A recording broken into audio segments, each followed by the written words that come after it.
abrir a palavra de Deus em Êxodo capítulo 25, enquanto você contribui com alegria, porque Deus ama aquele que dá com alegria. Como o sol brilhará, né? Era um corinho que a gente cantava quando era criança. Quem dá com alegria, como o sol brilhará. Pode colocar o nosso slide ali, querido. Vamos lá? Então nós vamos dar continuidade à morada de Deus com o seu povo. Louvado seja o nome do Senhor. Nós vamos dar continuidade no nosso estudo. Então eu quero que você abra a sua Bíblia, por favor. Vamos avançar. Agora nós vamos entrar na tenda da congregação, também chamada de tenda do encontro. O encontro com Deus, com o seu povo, embora seja por representação, né, na pessoa do sumo sacerdote uma vez por ano, e nos serviços litúrgicos de Israel, no cerimonial, todos os dias que eles se apresentavam ao Senhor. Então eu quero convidá-los a abrirem suas Bíblias em Êxodo, livro de Êxodo, capítulo 25. Nós vamos ler do versículo 31 ao 40. Nós vamos ler a peça que é a primeira peça na tenda da congregação. Então vamos lá. Êxodo 25, 31. Vamos estar de pé, assim vocês também descansam um pouquinho e prestam uma reverência, né, ao Senhor na palavra. Diz assim o texto sagrado de Êxodo 25, versículo 31. Também farás um castiçal de ouro puro, de ouro batido se fará esse castiçal. O seu pé, as suas canas e as suas copas, as suas maçãs e as suas flores serão do mesmo. Uma peça inteiriça, né, fundida.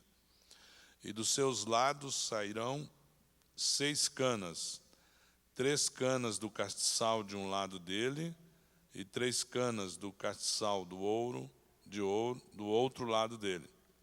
Numa cana haverá 3 copos a modo de amêndoas, uma maçã e uma flor, e 3 copos a modo de amêndoas na outra cana, uma maçã e uma flor. Assim serão as 6 canas que saem do castiçal. Mas no castiçal mesmo haverá 4 copos a modo de amêndoas, com suas maçãs e com suas flores, e uma maçã debaixo de 2 canas que saem dele, e ainda uma maçã debaixo de 2 outras canas que saem dele, e ainda mais uma maçã debaixo de 2 outras canas que saem dele. Assim se fará com as 6 canas que saem do castiçal. As suas maçãs e as suas canas serão do mesmo. Tudo será de uma só peça, obra batida de ouro puro. Também lhe farás 7 lâmpadas, as quais se acenderão para alumiar defronte dele.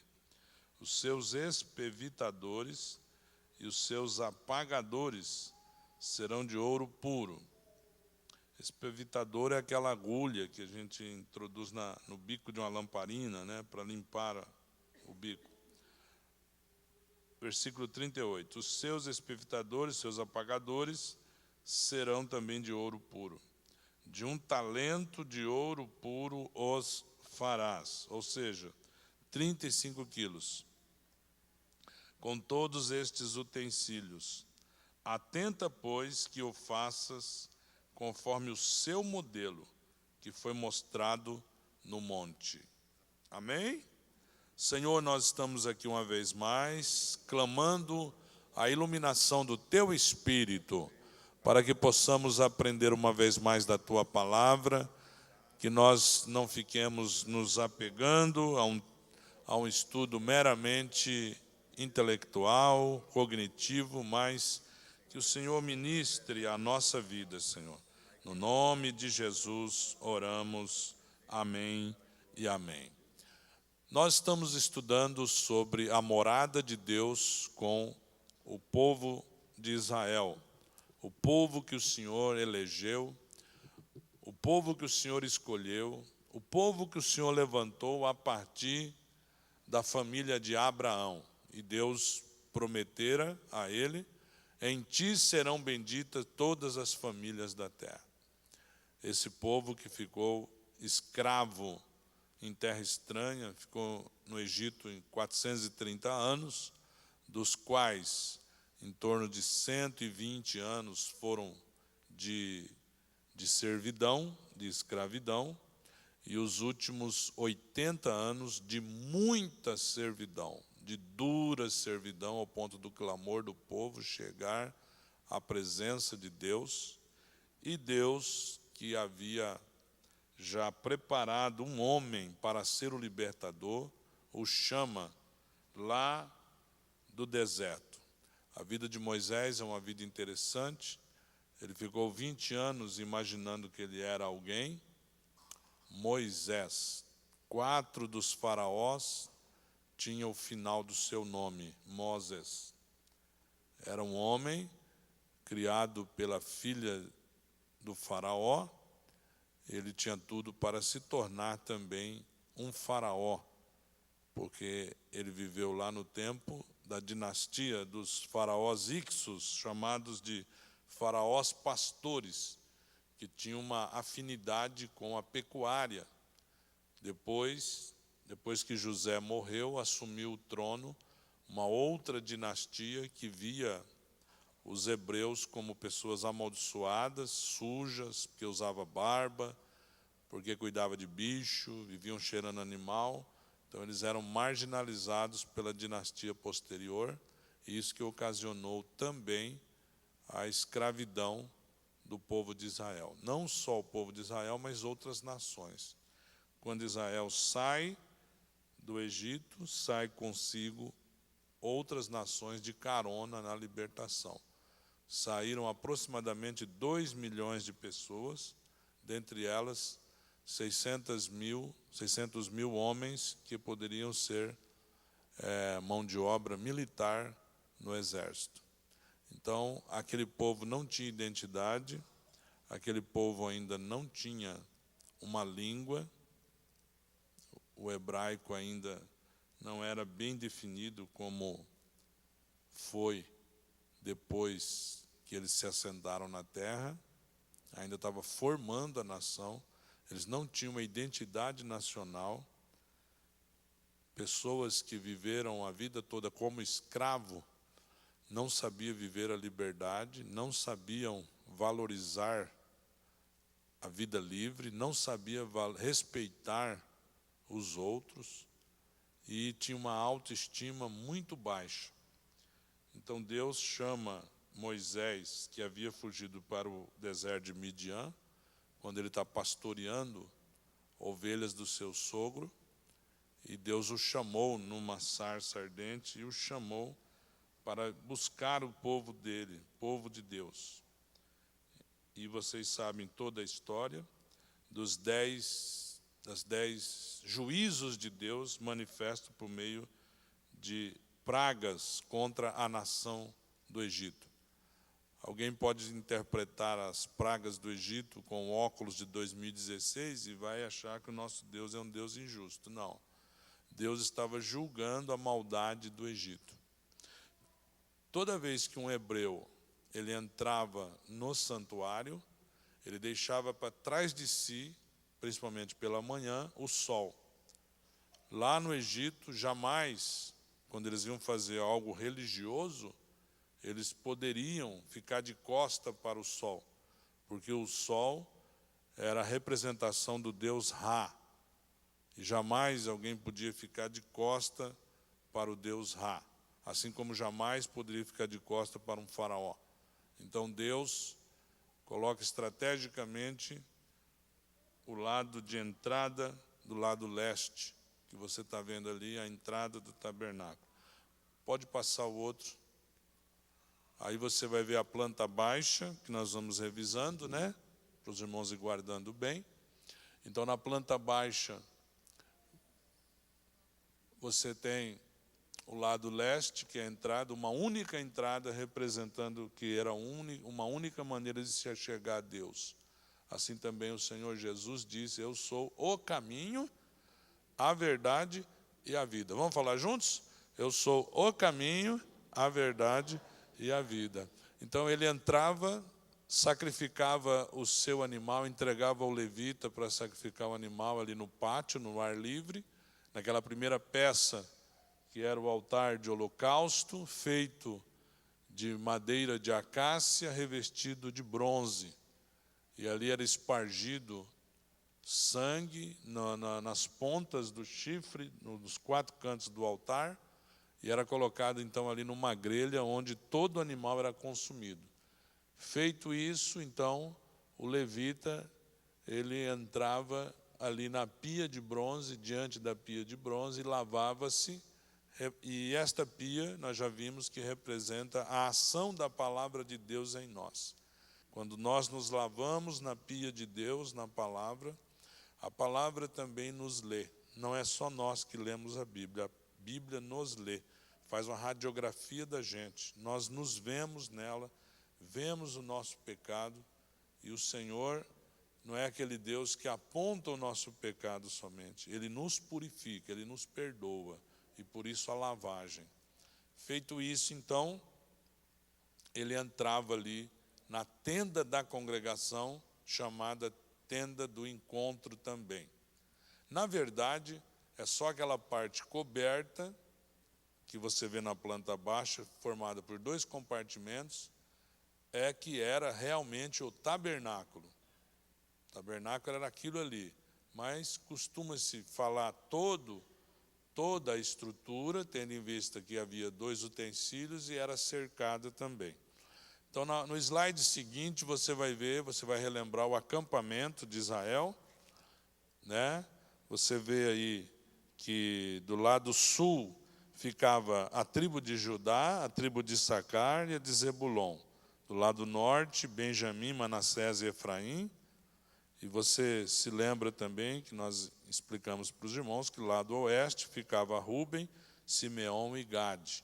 Do lado leste ficava Dan, Azer e Naphtali. Então, quando o exército levantava o acampamento, virava-se para o lado que ia, era um movimento militar, e Judá assumia a frente. Então, cada agrupamento, cada divisão do exército, formado por 3 tribos, tinha um estandarte na frente, que representava a pessoa do Senhor Jesus também. Um era o estandarte da águia, representa a divindade do Senhor.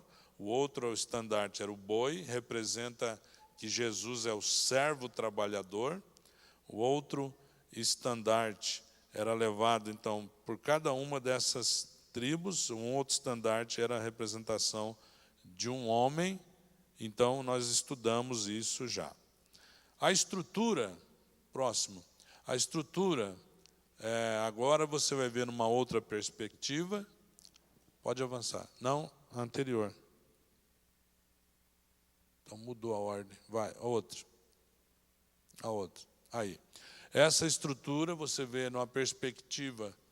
Então agora a gente está vendo aqui pelo lado sul do tabernáculo, né? Nós estamos vendo aqui.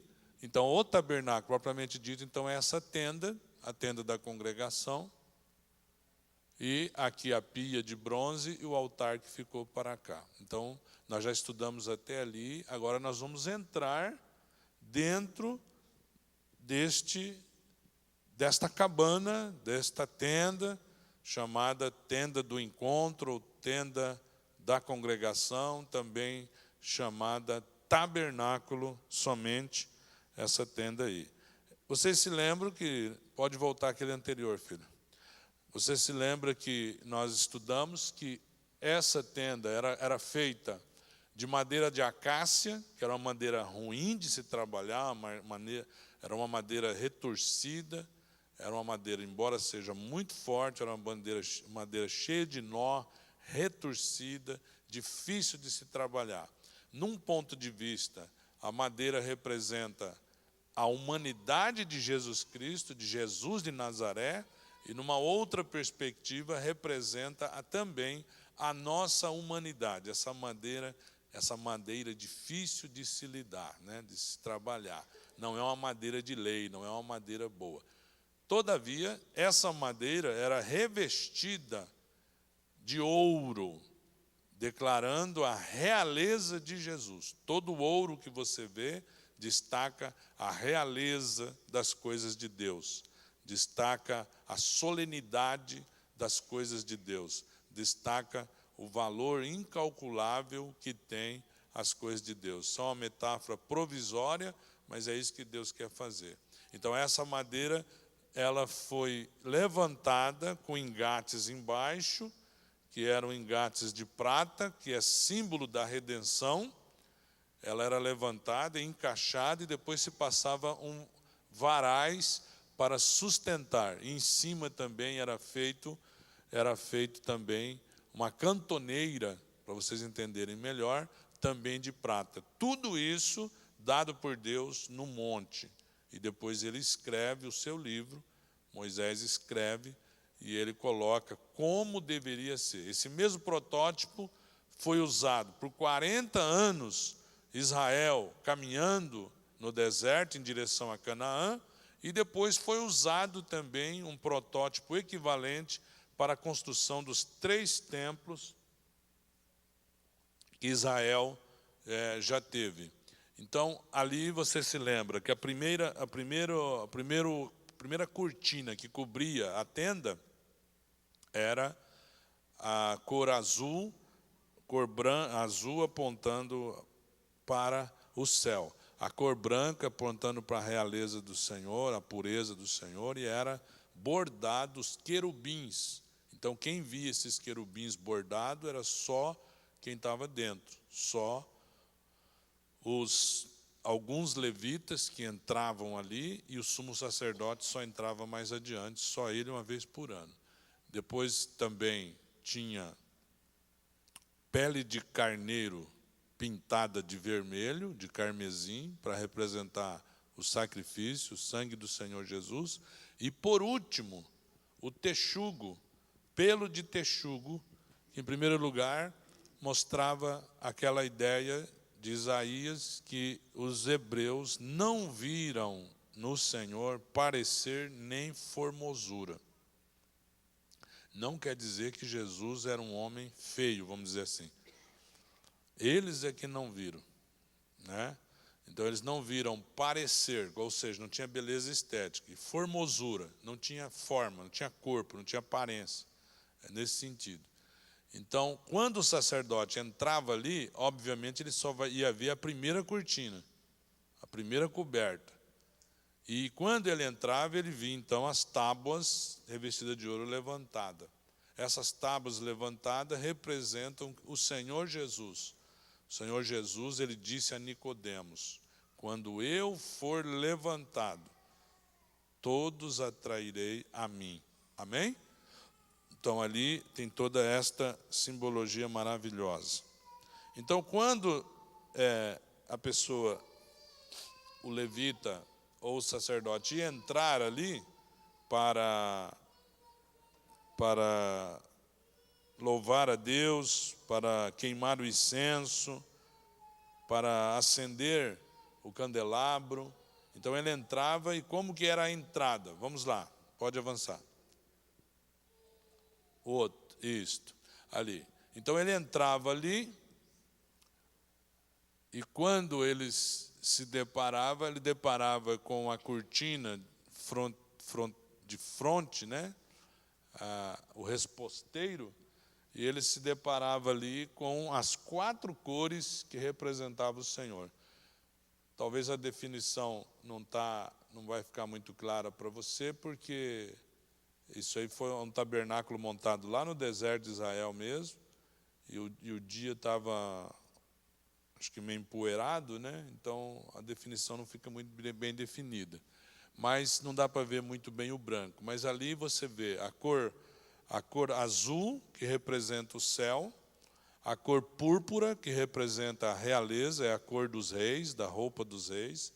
Púrpura é aquele roxo, um roxo indo para o lilás, né? O carmesim, que representa o sangue do Senhor Jesus Cristo, e o branco, que representa a pureza dele, a santidade do Senhor. Então agora, depois dele fazer aqueles serviços ali, sacrificar o animal, se lavar, ter a roupa adequada também, que representa as roupas da nossa salvação. Lembra da passagem que Jesus conta de uma pessoa que fez uma festa e, de repente, quando ele olha, cadê a roupa? Você está com a roupa inadequada. E aí aquela pessoa foi tirada da festa. Representa que o Senhor nos vestiu com vestidos de salvação, para nós estarmos diante dele. Quando Adão pecou e ele fez aquelas túnicas de folhas provisórias, Deus rejeitou aquilo. Aquilo representa tudo que a gente faz para comparecer diante de Deus. É o esforço próprio da religião, inclusive. Aí Deus rejeita aquela roupa de Adão e Deus mata um animal. Com certeza foi um animal grande, né? Matou um animal, talvez um boi até, e fez a roupa, então, para Eva e para Adão, para cobrir não só a sua nudez, mas para cobrir o seu pecado. E naquele sangue derramado, naquele animal, já prefigurava o sangue do Cordeiro de Deus, quando o Senhor disse: da tua semente, Eva, vai nascer um, ou seja, da tua descendência, vai nascer um que vai esmagar a cabeça da serpente. Então, o Senhor já profetizara a vinda do Senhor Jesus. Então, quando o sacerdote entrava ali, ele se deparava com essas cores. Na verdade, eles não sabiam o que representava isso. Eles achavam, com certeza, um Deus meticuloso, um Deus não vaidoso como os deuses egípcios, mas um Deus muito organizado, um Deus meticuloso, um Deus que se manifestou no Sinai e 3.000 pessoas morreram por causa da desobediência deles, que eles tinham trazido a forma do bezerro de ouro com eles. Então, quando o sacerdote entrava ali, ele não entendia muito bem aquelas cores, porque Deus não explicou tudo. O escritor aos Hebreus, ele vai falar que eles não entendiam bem o que estava acontecendo. Era como uma sombra de bens futuros, disse o escritor aos Hebreus.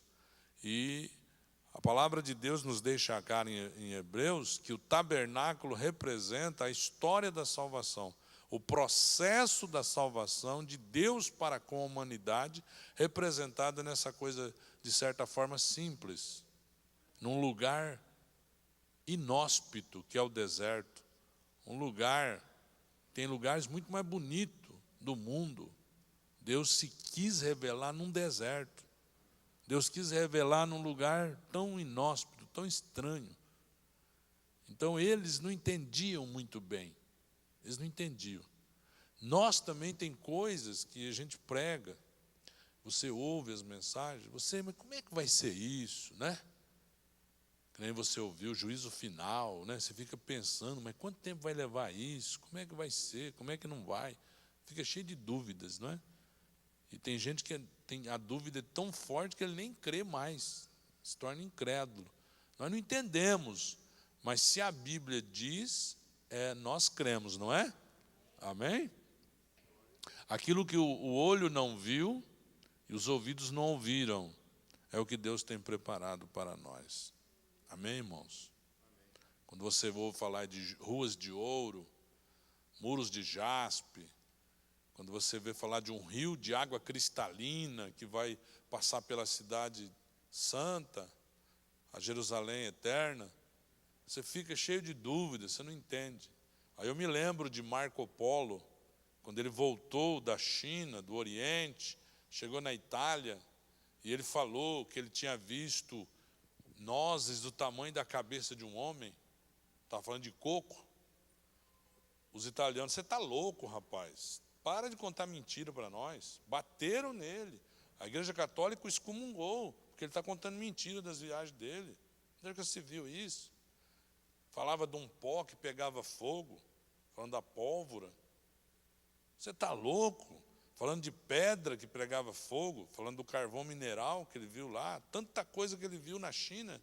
Quando ele falou, ao ponto, quando ele estava até morrer, não acreditaram nele, chamaram um cardeal católico para ele se confessar. Confessa o teu pecado, seu mentiroso. Agora é a oportunidade, você pode confessar, para você não ir para o inferno. Eu falei, não, eu não vou desmentir nada, eu vi tudo isso mesmo. Um dia vocês vão ver. Assim também, muita gente não consegue entender esse negócio de arrebatamento, de cidade santa, mas nós cremos que isso vai acontecer, porque a palavra de Deus diz, ainda que a nossa mente não compreenda, nós entendemos. Então a estrutura, agora vamos olhar por dentro para você revisar, pode avançar, a estrutura por dentro, pode avançar, aí. Então aí tem uma estrutura, agora tem um corte, né, na tenda para você ver o que tem lá dentro.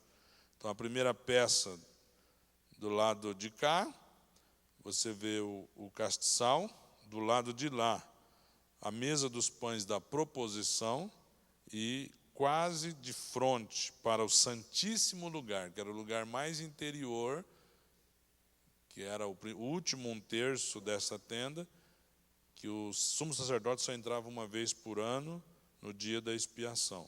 Pode avançar. Agora vamos entrar mesmo, lá dentro.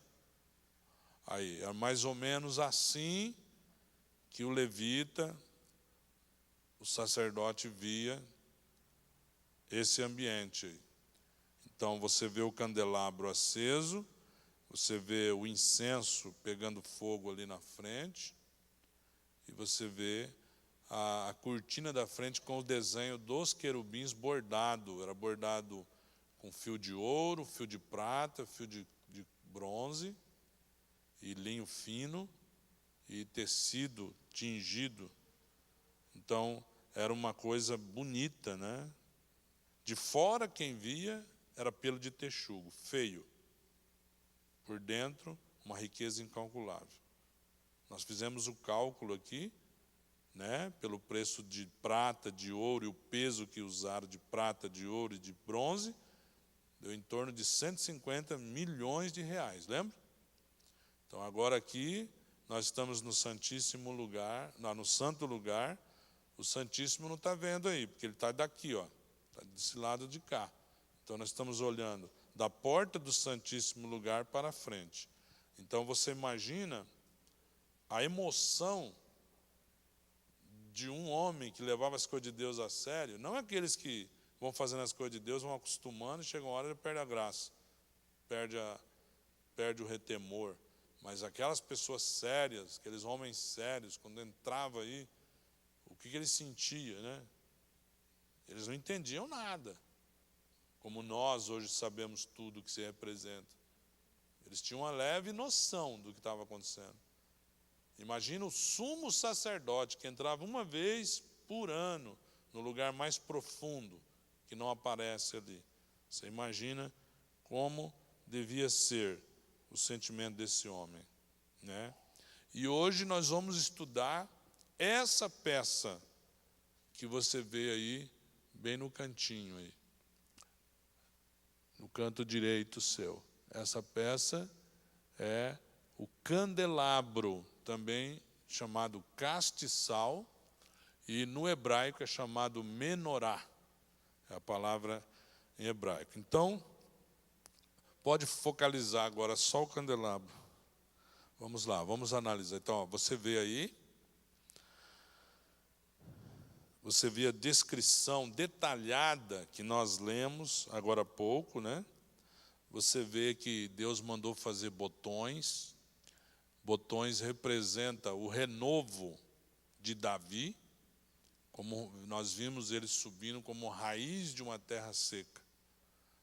falar que Deus se manifestou num lugar árido.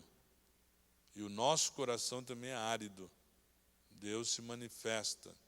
O Senhor Jesus foi reprimido. O Senhor Jesus foi criticado. O Senhor Jesus não foi crido. Como a raiz de uma terra seca.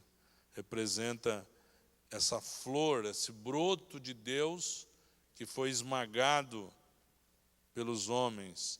E à medida que ele foi esmagado, ele exalou o bom cheiro de Cristo.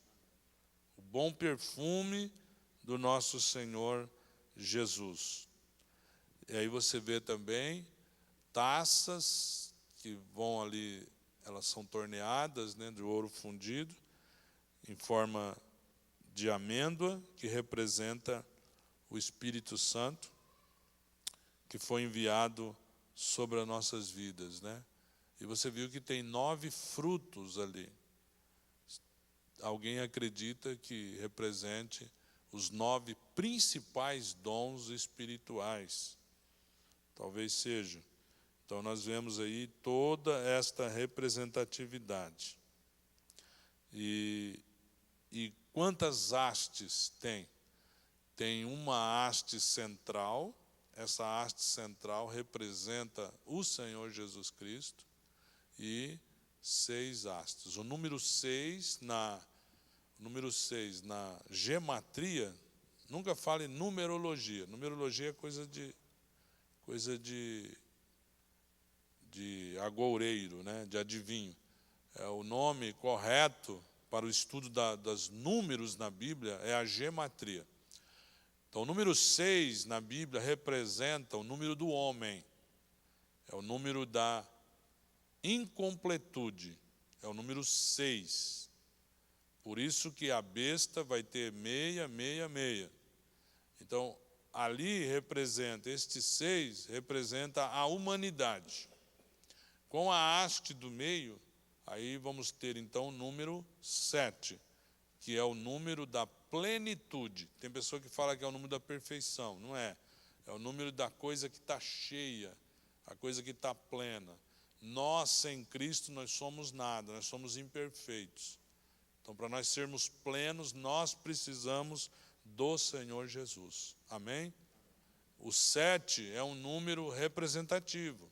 É o número da plenitude, é o número da ideia de cheio. Lembre-se que nós lemos o texto, que ele foi confeccionado uma peça de ouro única. A ideia de inteireza. A ideia de integridade. A ideia que é uma peça só. Era tudo fundido numa peça só. Quanto que pesava essa peça de ouro? Quanto que pesava? Quem lembra o texto? Quanto que pesava? 1 talento, né? 1 talento é mais ou menos o quê? 35 quilos. 35 quilos de ouro maciço.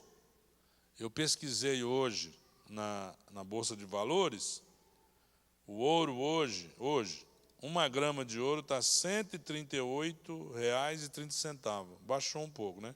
Semana passada estava mais caro. R$ 138,30, 1 grama de ouro. Quantas gramas tem a sua aliança? Essa aliança minha, Marcos, tem quantas gramas? 10 gramas. Imagina, 10 gramas de ouro. Já faz uma coisinha bonita, né? Agora você imagina 35 quilos de ouro a um preço de R$ 138,30. Então, essa peça, se fosse hoje, ela estaria custando, sem contar a arte do artesão, da arte plástica feita ali, né? Que daí tem mais valia, lógico. Mas se fosse contar só o ouro, daria R$ 4.840.500. Só essa peça. Já pensou? Só o ouro investido, sem contar a arte, né? E lógico, o valor profundo dele. Sobre 7, é interessante a gente ler Isaías capítulo 11, versículo 2. Também, como ali ia ser colocado combustível, que era o azeite de oliva puro, para se queimar, isso representa o Espírito Santo. Então, quando você fala de combustível para gerar força, iluminação, calor, no caso aqui mais iluminação, então você não tem como não pensar no Espírito Santo. Então veja o que diz Isaías, capítulo 11, versículo 2. Muitos estudiosos reputam esta passagem ao fato deste candelabro ter 7 hastes. Então vamos lá. Eu vou ler aqui por causa da gravação. Então vamos lá, meus irmãos. Acharam? Isaías, capítulo 11, versículo 2. Olha que coisa linda. Vamos ler o versículo 1 para dar o contexto. Porque brotará um rebento, ou seja, um broto, do trono de Jessé.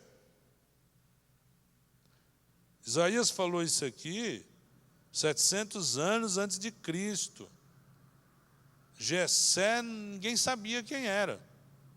Assim como ninguém sabia quem era Ciro, que Isaías falou 150 anos antes do rei Ciro nascer, dele.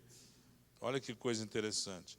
Porque brotará um rebento do tronco de Jessé, e das suas raízes um renovo frutificará. É toda uma linguagem simbólica para falar do filho. E repousará sobre ele o Espírito do Senhor. Aí você vê a sequência. Então ele vai descrever esse Espírito do Senhor. O Espírito de sabedoria, 1. De inteligência, 2. De conselho, 4. De fortaleza, 5. De conhecimento, 6.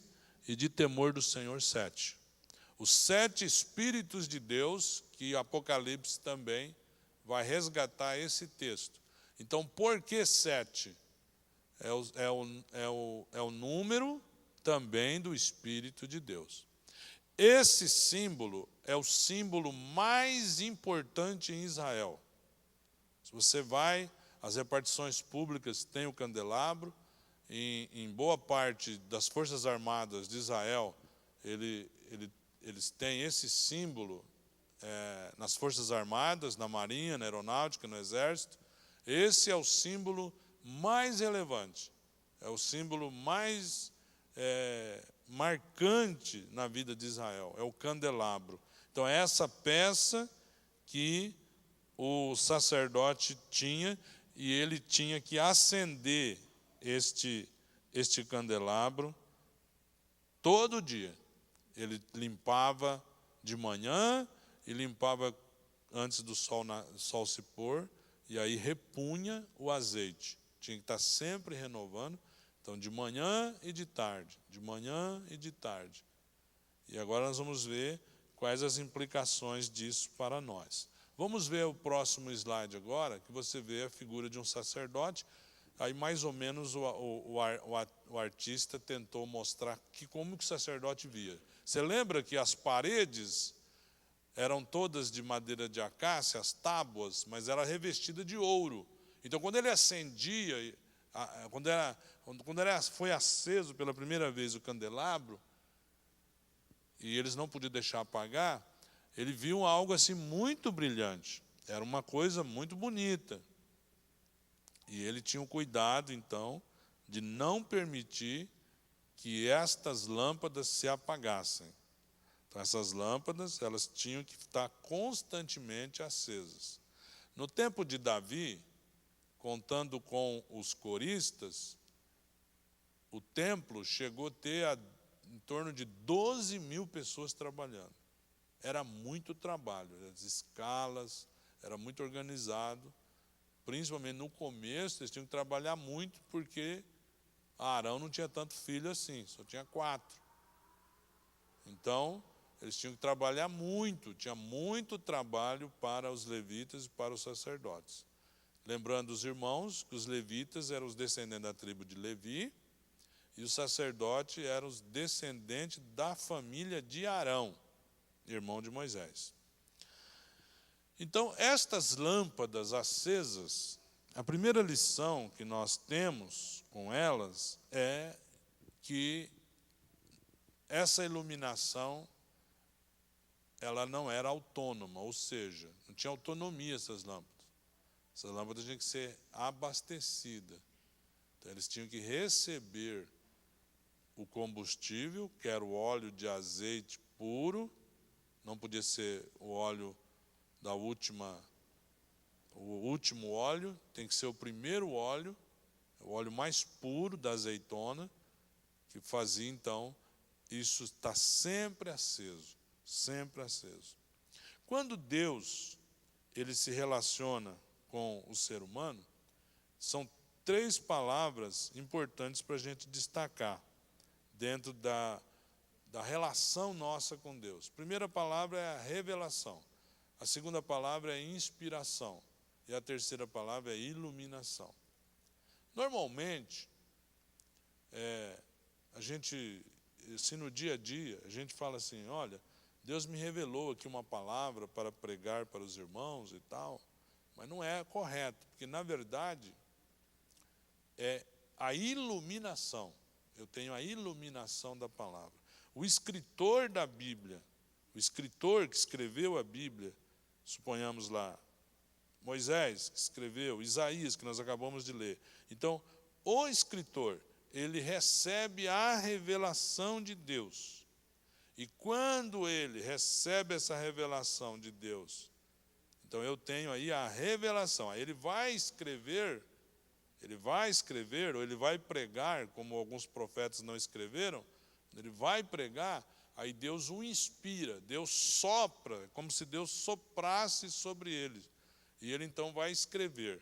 Agora depois, quem vai receber essa mensagem e ler essa mensagem, interpretar essa mensagem, aí ele tem a iluminação.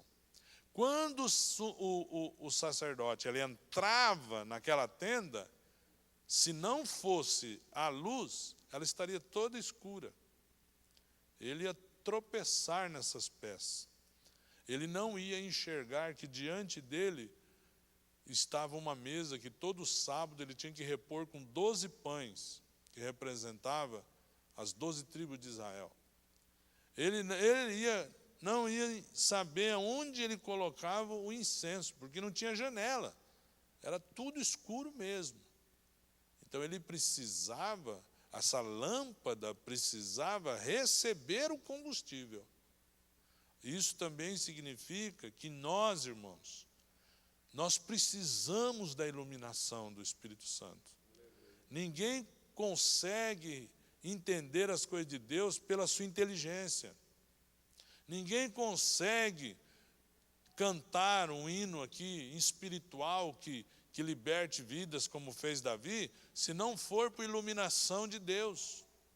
Ninguém consegue pregar uma pregação, não uma palestra bíblica, palestra bíblica qualquer um dá. Mas ninguém consegue pregar uma mensagem inspirada se ele não tiver recebido a iluminação. Essa iluminação ninguém tem. É o Espírito Santo que nos dá. Esaú, ele tentou se converter com ele mesmo. E a Bíblia o chamou de profano, porque ele desprezou as coisas de Deus. Ele vendeu a sua primogenitura. E diz a Bíblia que depois ele quis se arrepender com muitas lágrimas e não conseguiu.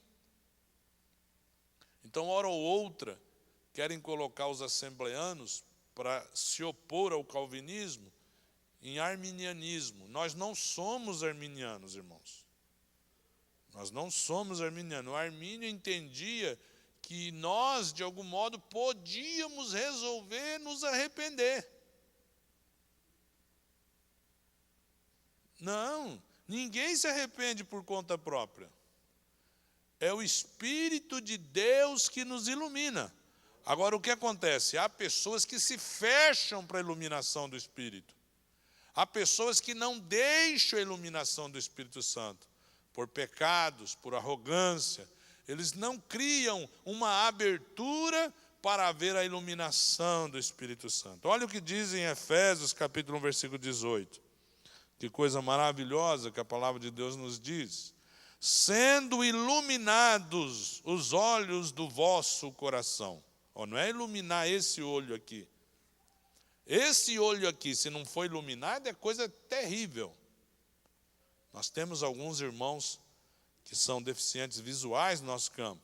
Imagina você, quem nasceu assim, é até mais fácil lidar com a vida. Mas uma pessoa que de uma hora para outra fica cega, é terrível. Então, o escritor Paulo aos Efésios, ele diz, Efésios 1,18, sendo iluminados os olhos do vosso coração, não é da vossa cabeça, não é do olho do rosto, para que saibais qual seja a esperança da vossa vocação. E aquele, meus irmãos, ele está falando, sabe do quê? Essa esperança, ele está falando da volta do Senhor Jesus. Oh, glória a Deus! Quantos creem que ele vai voltar? Sendo iluminados os olhos do vosso coração, para que saibais qual seja a esperança da vossa vocação e quais as riquezas da glória da sua herança nos santos. Amém? Então veja, a tenda não tinha luz própria, ela tinha que receber a luz. Isso nos ensina muito sobre a iluminação de Deus na nossa vida. E Jesus é o meio da nossa iluminação espiritual. O Senhor Jesus é que nos esclarece, irmãos. Chega a luz, né? Se nós apagássemos tudo isso aqui, ia ficar um breu aqui, escuro, né? Ninguém enxergar nada. Sem Jesus é estar sem luz. Nós não enxergamos. Ficamos apalpadelas como cego. É maravilhoso entender essa verdade. Olha em Mateus capítulo 4, versículo 13 a 17, o evangelista Mateus, ele retoma as palavras dos profetas, e ele escreve Mateus 4, 13 a 17, bem no comecinho do ministério de Jesus. E deixando Nazaré, foi habitar em Cafarnaum, cidade marítima em relação ao mar da Galileia. Não é que é bem marítimo, é a linguagem de Mateus. O mar da Galileia, na verdade, é o lago de Genezaré. Como é muito grande para eles, chamava de mar, né? Então, cidade marítima, nos confins de Zebulon e Naftali, lá no norte, para que se cumprisse o que foi dito pelo profeta Isaías, que diz: a terra de Zebulon e a terra de Naftali, junto ao caminho do mar, além do Jordão, a Galileia das nações. Isso aqui é pejorativo, ou seja, é uma palavra deletéria. Galileia das nações é como se falasse assim, terra de gringo. Entendeu? Terra de gringo. É uma palavra pejorativa. Então Jesus, ele preferiu investir mais tempo com os pobres. Jesus, ele não investiu mais tempo na Judéia, com os mais estudados, com aqueles que conheciam mais da lei, com os mais alfabetizados, onde estavam os donos da terra, os saduceus. Não, ele investiu na Galiléia, Galiléia dos gentios, ou seja, terra de gringo, terra de leproso, terra de estrangeiro, terra de marginalizado, terra de bandido.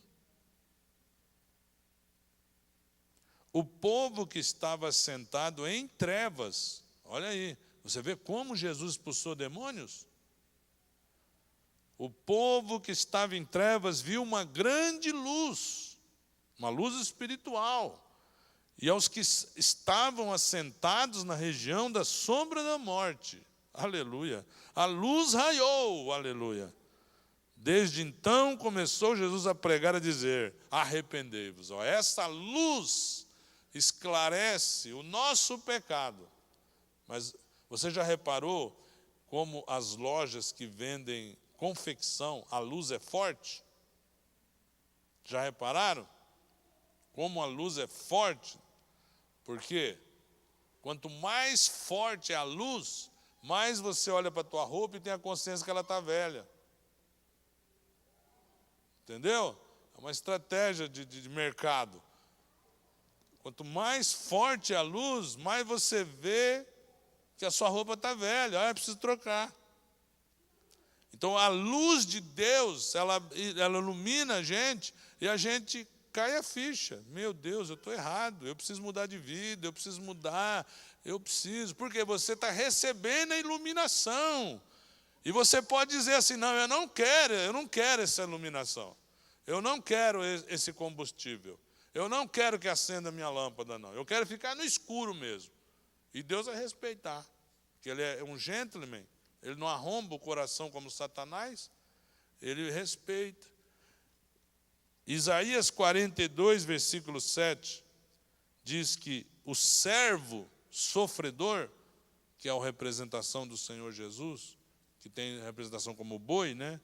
O servo sofredor, ele tem como missão, Isaías 42, 7, abrir os olhos dos cegos, para tirar da prisão presos e do cárcere os que jazem em trevas. Quantos aqui receberam essa luz de Deus? Talvez fosse para dar testemunho aqui, né? Você ia falar assim, olha, eu era muito triste antes de conhecer Jesus. Hoje eu sou uma pessoa alegre. Você vai falar, olha, eu não tinha esperança nenhuma. Já tinha tentado até me matar. O outro vai falar, olha, eu estava no ocultismo, eu invocava demônios, eu invocava mortos. Mas a luz chegou na sua vida, a luz raiou e você foi iluminado pelo Senhor, aleluia! Você se lembra quando Simeão, aquele senhor que foi conduzido ao templo pelo Espírito, e Maria e José vieram trazer o sacrifício deles? E aí aquele Simeão pegou aquela criança e com certeza, cheio do Espírito, ele olhou para ela e disse, luz para alumiar as nações e para a glória é brilho, e para a glória do teu povo Israel. Luz para alumiar as nações, inclusive a nossa nação brasileira. Você pode louvar a Deus por isso? Louvado seja o nome do Senhor. Lembrando os irmãos, quando a Bíblia fala nação, a Bíblia está falando de etnias. A palavra no grego é etnos. Está falando de raças. Etnia, que é um conceito mais amplo que nação. Então ali nós vemos a iluminação recebida. E agora, essa iluminação, ela deve ser compartilhada. Se de um lado nós recebemos essa iluminação, o Senhor Jesus é a luz do mundo, e Ele disse que nós somos a luz, então nós também temos que compartilhar. O próximo slide. Compartilhar. Lá na visão de João, na ilha de Patmos, no capítulo 1 de Apocalipse, versículo 12, e virei-me para ver quem falava comigo, e virando-me vi 7 castiçais de ouro. E no meio dos 7 castiçais, um semelhante ao Filho do Homem. Ele não viu só um castiçal como está ali, ele viu 7. 7 castiçais e um semelhante ao Filho do Homem, vestido até os pés, de uma veste comprida e cingido pelo peito com um cinto de ouro. O mistério das 7 estrelas que viste, agora Deus vai explicar. Na minha destra dos 7 castiçais de ouro, as 7 estrelas são os anjos das 7 igrejas. Anjo quer dizer mensageiro. E pelo contexto você já aprendeu que esses anjos se referem aos pastores das igrejas locais. Veja como Deus lida com um pastor, né? Muito sério esse texto. E ali ele diz, e os 7 castiçais, Apocalipse 1, 20. E os 7 castiçais que viste são as 7 igrejas. Então veja que nós explicamos para os irmãos que aquela haste do meio representa o Senhor Jesus. Então tem uma ligação do castiçal com a igreja. Por quê? Porque o Senhor Jesus, ele disse, Mateus 5,14, vós sois o que do mundo? A luz do mundo. E ele diz assim, não se pode esconder uma cidade edificada sobre um monte, nem se acende a candeia e se coloca debaixo do alqueire, mas no velador, no lugar alto, e dá luz a todos que estão na casa. Assim resplandeça a vossa luz diante dos homens. É o Senhor quem disse, para que vejam as vossas boas obras e glorifique o vosso Pai que está no céu. Aleluia! Então, quando os irmãos vão ali na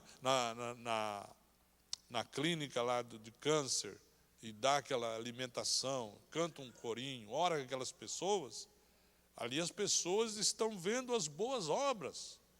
Ali as pessoas estão recebendo luz de Deus. Elas estão saindo das trevas. Toda vez que você faz uma boa obra, você está parecendo com Jesus, que é a luz do mundo, e você está brilhando, e as trevas estão sendo dissipadas. E você está dizendo, o reino de Deus chegou aqui agora, porque eu cheguei. E eu sou um cristão. Eu sou um pequeno Cristo. Amém, irmãos? Então você vai ter essa luz compartilhada.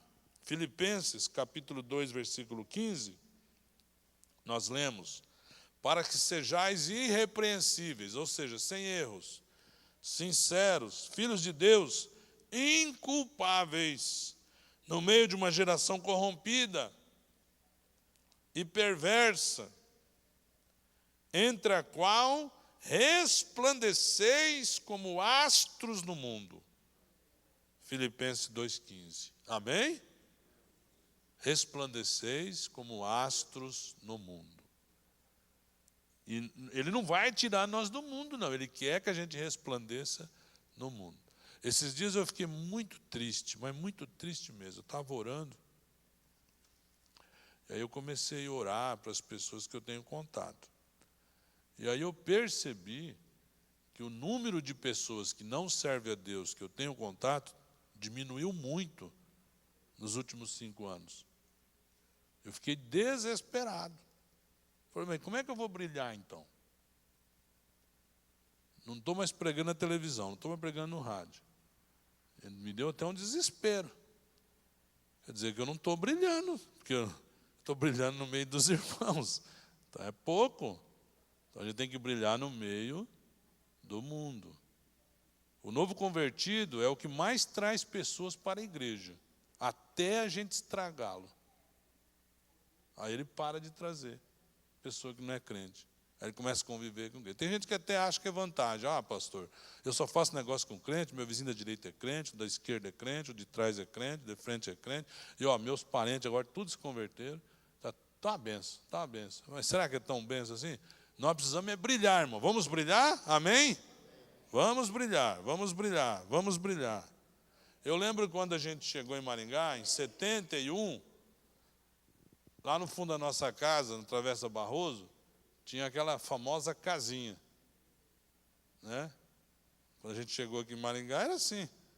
Aí, a gente saía à noite para visitar aquela casinha, aí tinha um farolete lá e... Quem conhece isso? Então não estou sozinho, né? Então não fico com vergonha assim de falar. Ninguém vai mangar de mim aí, né? Aí, aquele faroletinho assim. Aí aquele farolete entrava, aquela luz entrava lá naquelas misérias lá, daquela sujeira toda lá, que eu não vou nem descrever para você. E engraçado, ela viajava a uma velocidade de 300 km por segundo, né? A luz. Ela batia lá e não sujava. A luz não suja. Amém? Os nossos meninos que estão estudando na UEM, no Sesumar, onde quer que estejam uma hora dessa, estão lá, irmãos. Se eles estiverem com a palavra no coração deles, não vão se sujar. O Senhor vai guardar eles e eles vão iluminar onde é que eles estiverem. Quantos creem que isso é verdade? Aleluia. Para a gente encerrar, a iluminação continuada. Primeiro a iluminação recebida, a iluminação compartilhada e agora a iluminação continuada. Esses homens, pode avançar, filho.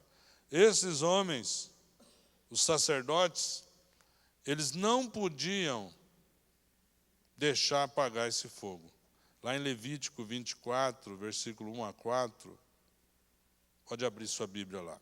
Levítico 24, do 1 ao 4.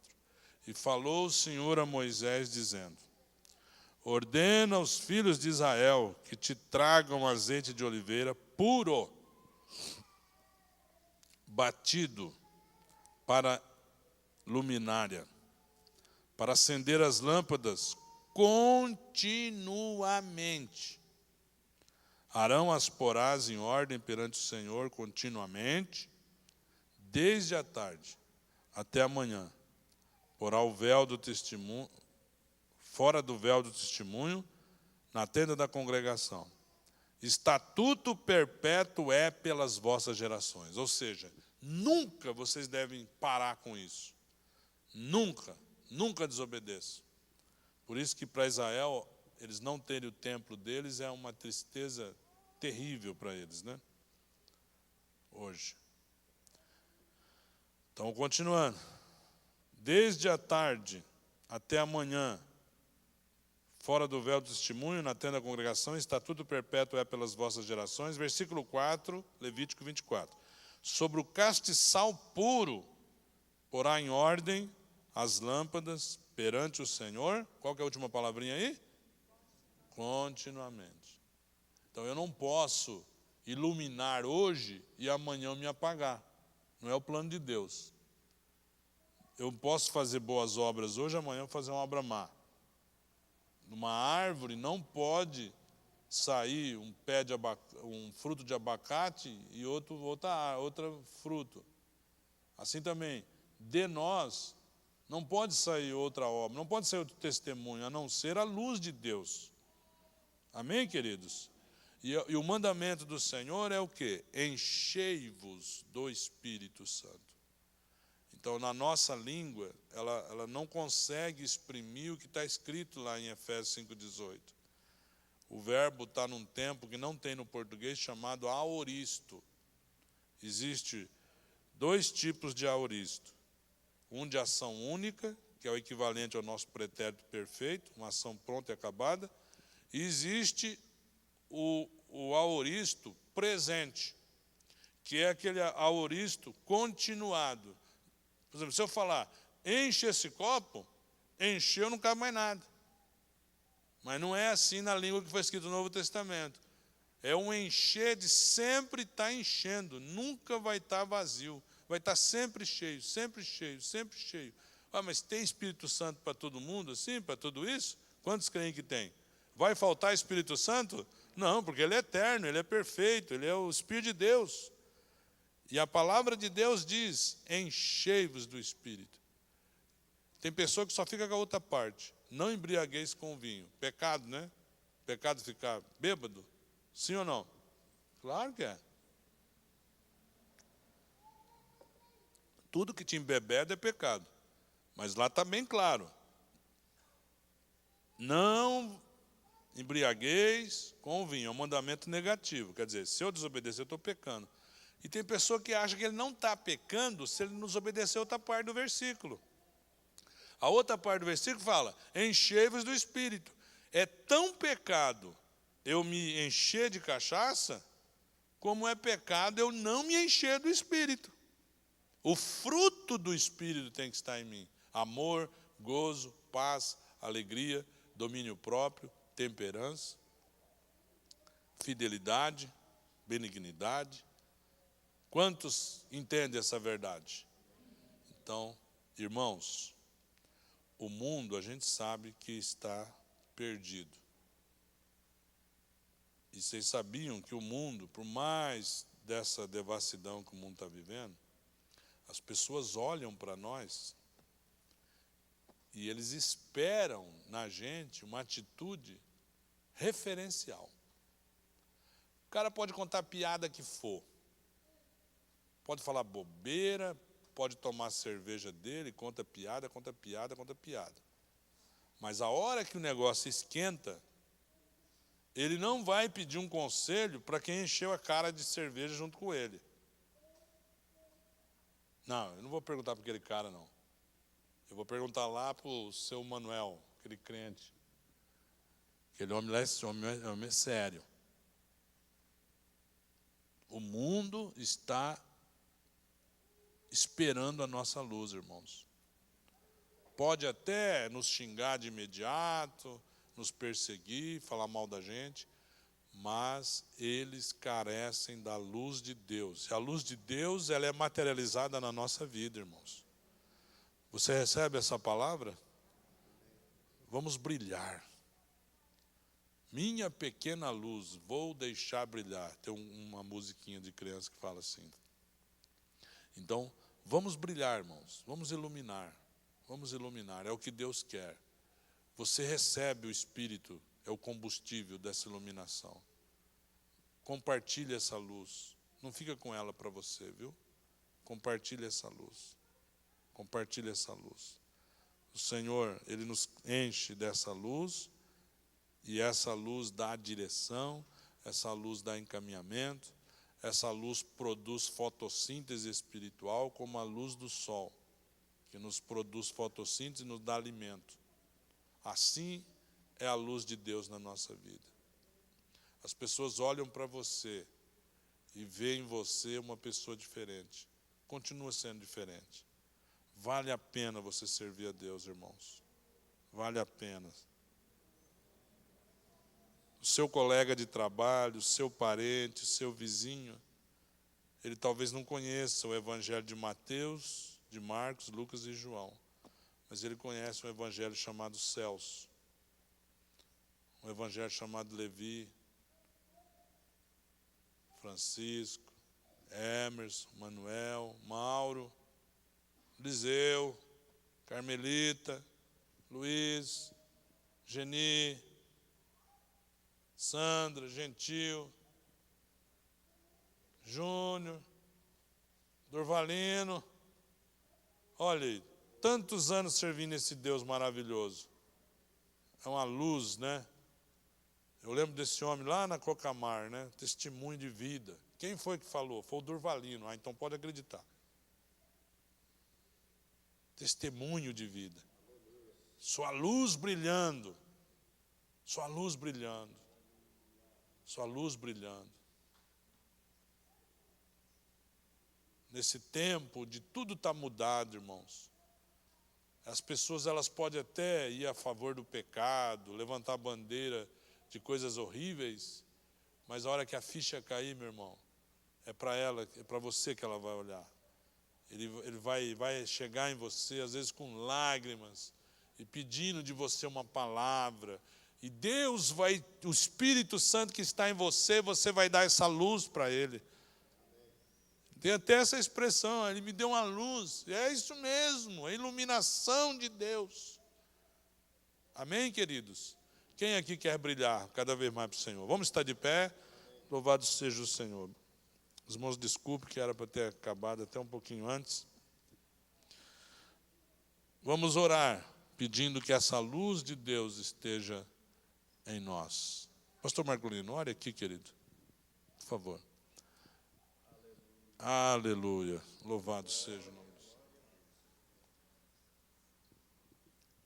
Vamos orar, meus irmãos. Creio que os irmãos devem ter pessoas que você sabe que está precisando das nossas orações. Então vamos colocá-las diante de Deus para que o Senhor estenda as mãos e faça um milagre. Meu Deus, nós te louvamos, te rendemos ações de graça pela tua palavra viva, poderosa e eficaz, que muda, que transforma, que redime.